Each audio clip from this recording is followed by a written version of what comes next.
मौजूदा सरकार है इसमें सुरक्षित नहीं है। टारगेट देखिए आप खुद देखिए। अब क्या है भाई, लोगों ने कोई ऐलान कर दिया कि वहां पर वो लोग भागे हुए हैं, बांग्लादेश से आए हुए हैं। बांग्लादेश आने अगर दिए तो आप ही दिए होंगे। तो मैंने कहा खुले लफ्जों में कहा कि हमारे जिला में कोई भी एक शख्स खड़ा होकर बोल दे यहाँ एक भी बांग्लादेश से है तो मैं मान लूंगा इसको। मैंने गांव में शिलान्यास प्रोग्राम में मौजूद यहाँ के पूर्व समिति मुजीब साहब मंच पर मौजूद है, हमारे मामा इलियास साहब मंच पर मौजूद, सुमेर साहब, खालिद भाई मौजूद है, छोटा भाई अफसर हुसैन बचे हैं और यहाँ के वार्ड सदस्य लोग मौजूद हैं, बुजुर्गों दोस्तों। और सबसे पहले मैं आपका शुक्रिया अदा करता हूँ कि आपने अपना कीमती वक्त यहाँ पर दिया। बहुत सारी बातें हुई, मैं सुना और बहुत अच्छा लगा। एक्चुअली हम लोग का एक मकसद होता है, कोई भी प्रतिनिधि, मेरा जो मानना है, हम लोग ऐसी जगह पर पहुँचने की कोशिश करते हैं जहाँ कभी काम नहीं हुआ है, ना कहीं पर लोग वहाँ पहुँचे हैं। तो काम एक बहाना है हमारा, ये काम अगर हो रहा है तो ये बहाना है। काम के बहाने से, इस बहाने से आपसे मिल लेते हैं हम। काम भी एक दो काज हो रहा है, मेरा काम भी हो रहा है, लोगों से मिलने का मौका भी मिल रहा है। यही मेरी दिली ख्वाहिश होती है, इसलिए मैं सुदूर गांव में ऐसी जगह पर काम कराता हूँ जहाँ कोई लोग पहुंचा नहीं है। मेरी ख्वाहिश होती है, मैं कोशिश भी करता हूँ। आपने एक बात कही, अच्छा लगा हमको कि पहली बार यहाँ पे आए, लेकिन मैं बता दूँ आपको, इससे पहले मुझे भाई, मैं एक मैयत में आया था यहाँ पे, आपका जो जाना यहाँ पे कब्रिस्तान है वहाँ भी मैं गया हूँ, वहाँ उस वक्त भी लोग बोला था। इनसे मुलाकात, इनसे भी तो मुलाकात है हमको, मिल में, राइस मिल में मुलाकात ऑलरेडी है। हाँ, फुट नहीं कहते हैं, आपका करंट बोल रहे हैं। पहले पिचकाला छोड़नी थी, खाली पिचकाला याद रखी, आला नहीं याद, आला जैसे पिचकाला खाली वहाँ याद रखा है। सुन लो पिच छोड़े अभी। तो मैंने उन्हें कहा कि भाई यहाँ पर कभी मोहम्मद हुसैन आज़ाद ने काम किया था, उसके बाद कोई नहीं काम किया था यहाँ पे। आपसे मेरी दरखास्त है कि अभी काम कीजिए। मैंने वहीं पर वादा किया था कि समिति साहब, एक काम में कम से कम 1.5 साल लगता है। कोई काम को कोई अगर बोलता है कि 8 महीना में या 6 महीना कर दे, वो नहीं होता है। काम को प्रोसेस में लाते लाते कम से 1 से 1.5 साल लगता है, कोई भी काम हो। तो मैंने वादा किया था थोड़ा वक्त लगेगा, लेकिन वादा करके जाते हैं कि हम मैयत में यहाँ पे आए, हम भी वादा कर जाते हैं कि ये रोड आपको इंशाल्लाह मैं शिलान्यास में अपने हाथ से करूँगा। तो ये नतीजा है कि यहाँ पे मेरा काम शुरू हुआ। आपने कुछ बात और भी कही, मिसाल के तौर पर माला बस्ती वाला जो मामला है, देखिए उन्होंने अच्छी बात कही। शिकायतें उनको की जाती है जो अपने होते हैं, क्योंकि अपने दिल के बात किसको कर सकते हैं, दूसरे को थोड़े कर सकते हैं। और आपके जो विधायक हैं, आप ही के बेटा है, किसान का बेटा है, सुनने के लिए 24 घंटा तैयार रहता है। मैं सुनता हूँ, आप एक छोटा बच्चा भी हमको कॉल करता है तो मैं सुनता हूँ उसको। मेरी शिकायत शायद नहीं होगी कि मैं कॉल नहीं उठाता हूँ या फिर फ़ोन पर बात है, ऐसी कोई शिकायत हो ही नहीं सकती है। ये मैं ठोक के बोल सकता हूँ, क्योंकि आपके वजह से मैं अगर इस मकाम पे हूँ, आपकी वजह से हूँ। आप अगर मुझे नहीं करते, मैं यहाँ थोड़ी रहता। अभी अगर मैं बहैसियत MLA हूँ, बहैसियत विधायक हूँ, तो भाई आपकी वजह से हूँ। तो भाई जब आपकी वजह से मैं इस जगह पे पहुँचा हूँ, तो मेरी जिम्मेदारी बनती है कि भाई आपकी बातों को मैं सुनूं और उस पर अमल करने की कोशिश करूँ। तो इंशाल्लाह मेरी कोशिश रहेगी। कुछ लोगों ने कहा कि 2 साल कोरोना में चला गया हम लोगों का, जाहिर सब जानते हैं, जग जाहिर है, कोई ऐसा नहीं कि नहीं जानते हैं। कोरोना में 2 साल फंड किसी का नहीं आया, अब बचा 3 साल, 3 साल में 2 साल और। ये जो भी काम हो रहा है 2 साल में हो रहा है। बहुत सारे काम हुए हैं, आपको अगर देखिएगा, बड़ा काम। एक्चुअली एमएलए या MP का बड़ा काम होता है। बड़ा पुल हो गया, बड़ा रोड हो गया। अब अभी एक झरवाड़ा स्टेडियम देखे हैं कि नहीं, खेल का मैदान, वो बड़ी बेहतरीन बनना है यहाँ पे। चुचाबारी रोड देखा होगा आपने, अभी लगभग 10 करोड़ का, 9 करोड़ कुछ का हॉस्पिटल बनने जा रहा है। ये सब बड़ा काम है। लेकिन हम लोग के इसमें अंडर में कुछ काम छोटा छोटा भी होता है, वैसा काम जहाँ पे सुदूर गांव में, जहाँ पे कोई पहुंचा नहीं है, ताकि लोगों को एहसास हो कि भाई आपका विधायक उस जगह पहुंचा है तब ना काम हुआ है। भाई अगर मैं यहाँ नहीं पहुंचता, अगर ये नहीं बोलते, काम नहीं होता। मैं यहाँ पहुंचा हूँ चाचा, अभी पहुंची हुआ था। हाँ, पहुंचे नहीं, 2 बार यहाँ, 2-3 बार यहाँ पहुंचे। भले आपसे मुलाकात नहीं हुई, भात चाय पी रहा नहीं, कोई मुलाकात की अलग बात है। अब ये काम हो गया, इस बहाने जान पहचान बढ़ गई हमको।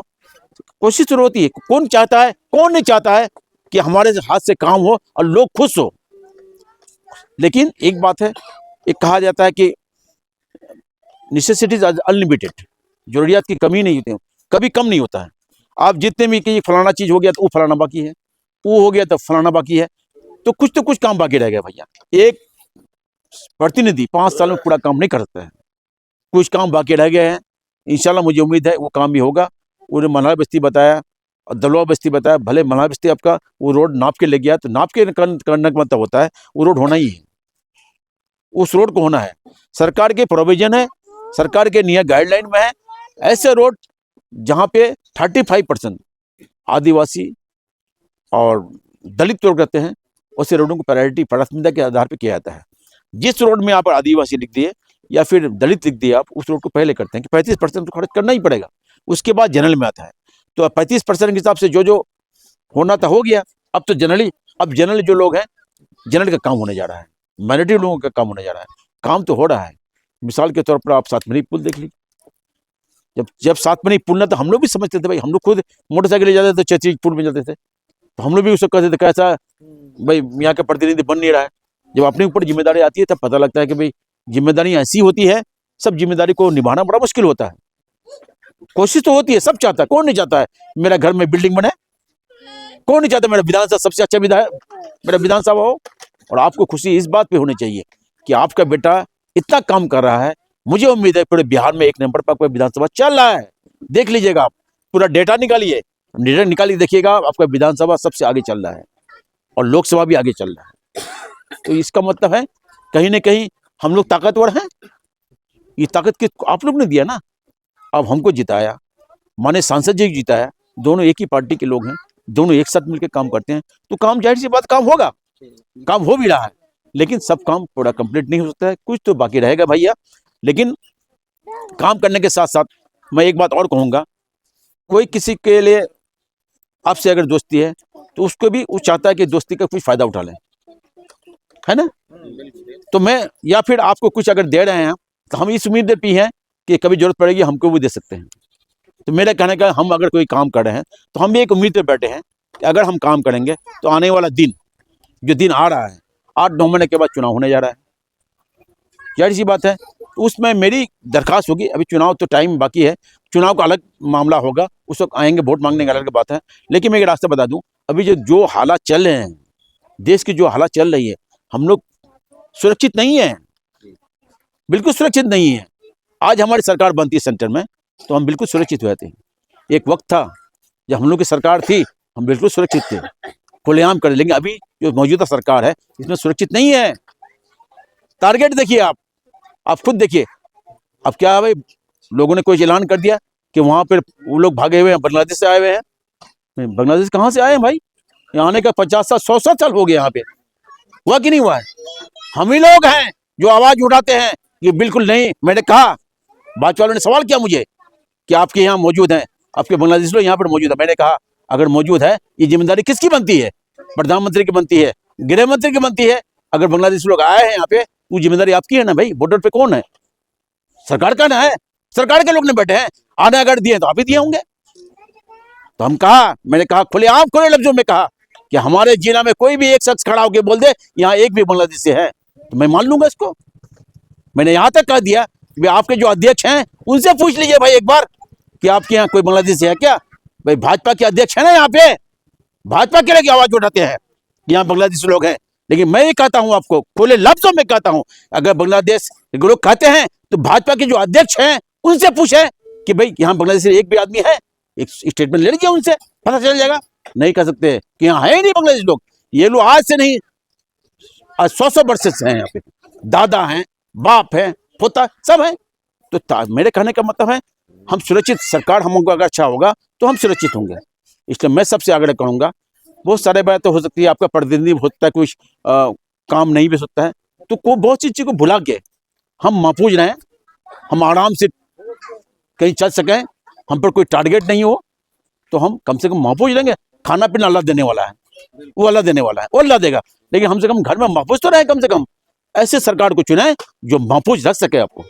अभी मिसाल के तौर पर वक्फ जो संशोधन बिल निकला 2024, क्या कहा है? उन्होंने कहा कि ये जो प्रॉपर्टीज है, ये जो जायदाद है, ये जायदाद को हड़पना चाहती है सरकार। क्यों भाई? ये औकाफ की प्रॉपर्टीज किसकी है? ये औकाफ के जायदाद किसके हैं? हमारे हैं, हमारे पूर्वज लोग ने, हमारे लोग दादा परदादा लोग ने किया, बड़े बड़े लोग ने क्या किया, उस जायदाद को दे दिया, वक्फ कर दिया। वक्फ मतलब अल्लाह के नाम से कर दिया, मतलब उससे जो फायदे होंगे, जो आमदनी होगा, गरीबों के पीछे खर्च किया जाएगा, मकसद यही है। लेकिन सरकार क्या सोच रही है कि अभी पता होना चाहिए, इतने जायदाद हैं वक्फ में, जहाँ मस्जिदें बनी हुई है, जहाँ पे दरगाह बने हुए हैं, जहाँ पे ईदगाह बनी हुई है, अगर मिलाया जाए पूरी जायदाद को, एक स्टेट बन सकता है, एक स्टेट बन सकता है। तो सरकार को नजर पड़ गई, रेलवे और डिफेंस के बाद हम लोग की जमीन है, हम लोग प्रॉपर्टी से, इस पर नजर लगाई हुई है, कतई नहीं होने देंगे इसको। आप सब एकजुट हो जाए, हम मिलजुल के, हमारे बाप दादा दिए गया, ये अल्लाह का जायदाद है भाई, इसके ऊपर कोई नजर डालेगा, इसको हम कतई बर्दाश्त नहीं करते हैं। इसलिए मैं कहता हूं आप लोगों से, हम सुरक्षित रहे, हम एकजुट हो जाएं, हम एकजुट हो जाएं। अभी मिसाल के तौर पर संभल का मस्जिद के बारे में क्या कहा भाई? मैंने 1 साल पढ़ा भी है उस मस्जिद। आपने पढ़ा है, बताइए, आपने वहां पढ़ा है, वहां क्या कहता है भाई? मूर्तियां हैं वहां पे, अब खुद ये कहीं भी मूर्ति मिल सकता है। अभी अगर आप कहिए कोई मतलब नहीं ना भाई, लेकिन सरकार का एक प्लान था, संविधान बना था 1947 में जब बना था संविधान 1949 में, उसमें की बात रही थी, एक कंडीशन हुआ था कि जहां जो जायदाद है, जिसके कब्जे में है, जिस कौम के कब्जे में है, वही रहेगा, उसमें कोई इसको हेरा फेरी नहीं कर सकते। ये कानून बना है, अगर मस्जिद है तो मस्जिद होगी, अगर मंदिर है तो मंदिर होगी, गुरुद्वारा है तो गुरुद्वारा होगी। तो अभी टारगेट हम लोगों पे है, तो मैं ही कहूंगा, और कौम के लोग भी हैं, हमें हिंदू, मुस्लिम, सिख, ईसाई सब तो हैं। अगर हम अभी हम पर नजर डाले हैं, कल तो ईसाई लोग उस पर भी नजर डालेगा। आपके चर्च में भी एक मूर्ति रख देगा मिसाल के तौर पर, तो वो भी कहेगा आपका भाई मंदिर है, गुरुद्वारा में बोलेगा। तो मैं हर जगह कहा करता हूँ, कौम के हर लोग एक प्लेटफॉर्म में जमा हो जाए। तो इस सरकार, मौजूदा सरकार, जिसकी नीयत बिल्कुल गड़बड़ है, इसकी नीति बिल्कुल गड़बड़ है, क्योंकि इसको हमदर्दी है ही नहीं हम लोग हिंदुस्तान से, ये सींचा नहीं है, सींचे हम लोग ने, उलमाए का हजारों लाखों उलमाए कराम ने अपनी जान दी है इस हिंदुस्तान का। और हमारा हदीस में कहा था, जिस देश में रहो उससे मोहब्बत करो। हम लोग कहते हैं, हम लोग कहीं रहे कहीं मरे, लेकिन हम लोग चाहते हैं कि हमारे हिंदुस्तान में हमारी मिट्टी हो। तो हम लोग की सोच है। इसलिए मैं कहता हूं कि भाई अब लोग एकजुट हो जाए।